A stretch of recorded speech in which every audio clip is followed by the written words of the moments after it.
পড়ছি রাখাল ছেলে কবিতা। কবিতাটি লিখেছেন পল্লী কবি জসিমউদ্দিন।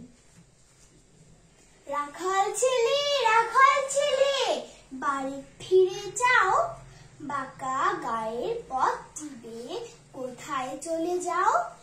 ওই যে দেখো নীল নোয়ানো সবুজ ঘেরা গা, কলার পাতায় দোলায় চামচ শিশির ধোয়ায় পা, সেথায় আছে ছোট্ট কুটির সোনার পাতায় ছাওয়া, সাজ আকাশে ছড়িয়ে পড়া আবির রঙে নাওয়া।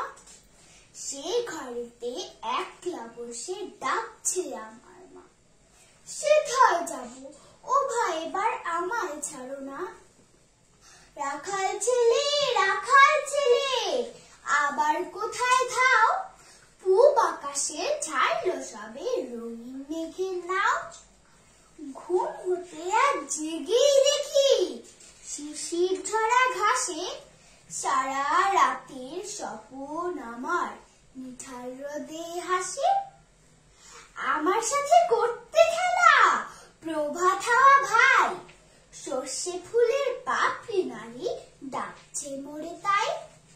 চলতে পথে মটরশুঁটি জড়িয়ে দুখান পা, বলল ডেকে গায়ে রাখাল একটু খেলে যা।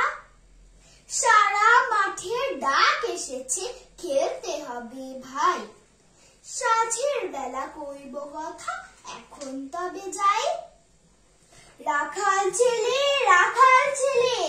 সারাটা দিন খেলা, এ যে বড় বাড়াবাই কাজ যে আছে মেলা। কাজের কথা জানি নে ভাই, লাঙল দিয়ে খেলি, নিড়িয়ে দেই ধানের খেতে সবুজ রঙের চেলি। নিশে বালা নুইয়ে গলা হলদে হাওয়ার সুখে, তীর বনের ঘোমটা খুলে চুমু দিয়ে যায় মুখে।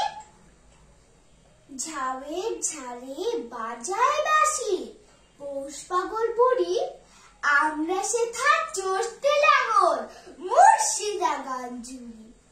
খেলা মোদের গান গাওয়া ভাই, খেলা লাঙল চষা, সারাটা দিন খেলতে জানি নে কো বসা। ধন্যবাদ।